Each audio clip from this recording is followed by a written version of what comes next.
Saving lives under fire.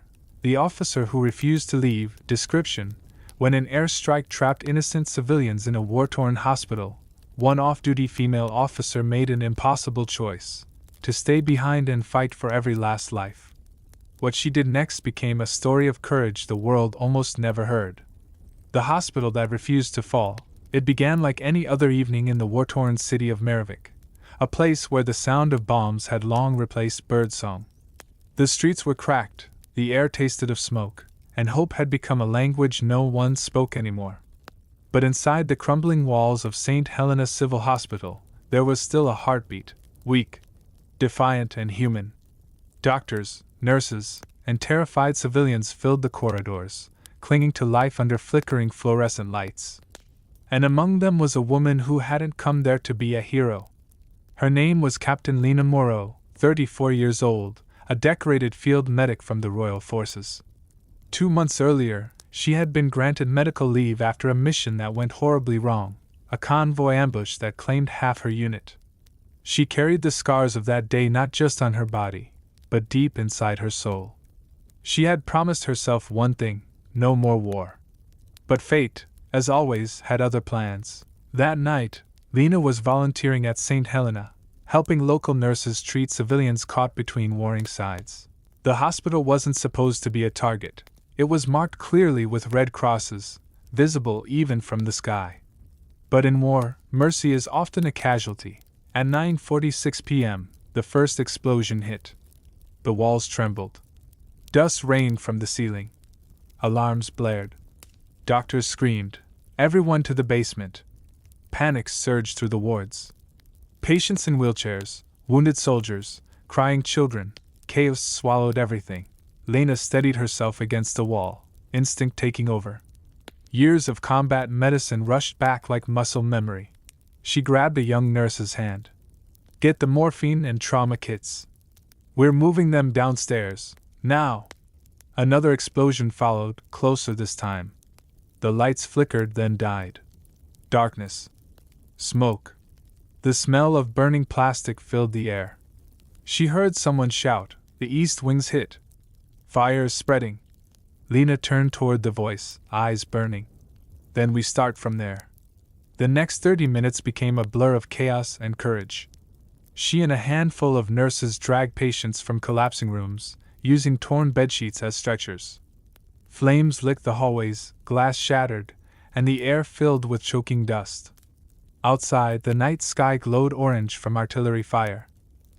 Sirens wailed, but no help was coming.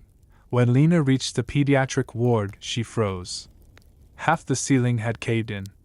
A nurse lay pinned under debris, motionless. And in the corner, a group of children huddled beneath a hospital bed, crying softly.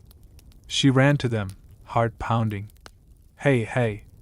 It's okay. I've got you. We're getting out of here." A little boy with a bloody forehead looked up at her. "Are we going to die?" Lena's throat tightened. She knelt, brushed his hair aside. "Not tonight, soldier. Not while I'm still standing." For a moment, Lena felt the world shrink into silence, the kind that comes just before a memory crashes back with the force of a grenade. The boy's trembling eyes reminded her of another pair she once held in her arms, a young recruit from her old unit, barely 19, whispering the same question on a battlefield 2 months ago. She had promised him he would make it home. He didn't. The guilt had lived inside her like shrapnel ever since. But this child, this tiny shaking hand gripping her sleeve, he awakened something she thought she had buried under medals and unspoken grief. She felt her pulse steady, her breath sharpen. She wasn't just saving patients tonight. She was fighting the war she couldn't win before, the war inside her.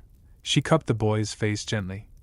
"Listen to me," she whispered, her voice steady despite the firestorm around them. "I'm not losing you. Not today. Not ever." By the time she carried the last child to the basement, her uniform was soaked in blood and ash. The stairwell shook beneath her boots. The building groaned, a dying giant about to collapse. Someone yelled from below, "Captain! The front entrance is blocked. We can't get out." Lena stared up, smoke curling through cracks in the ceiling. The fire was spreading fast. They were trapped. She took a breath, mind racing. Is the service tunnel still clear? A nurse nodded, trembling. It leads out behind the generator room. But it's narrow, the stretchers won't fit. Lena made her decision in a heartbeat. Then we carry them by hand. One by one, she and the nurses lifted the injured, children, the elderly, even unconscious soldiers, through the tunnel. The air inside was thick, stifling, every breath a struggle. She scraped her hands against the concrete walls, her back screaming from exhaustion. But she didn't stop. Halfway through, the tunnel trembled again, another blast, closer. Dust rained down, and the nurses screamed. Go! Lena shouted. Don't stop, just keep moving. When the last group reached the far exit, a young medic turned around. Captain? You coming? Lena looked back toward the basement, where she'd heard a faint sound. A cry. She shook her head. There's still someone inside. Lena, no! The ceiling's collapsing, but she was already gone. Inside, smoke turned everything into a blur. Lena coughed, stumbled through the debris until she found her way back to the ward. The roof had nearly caved in.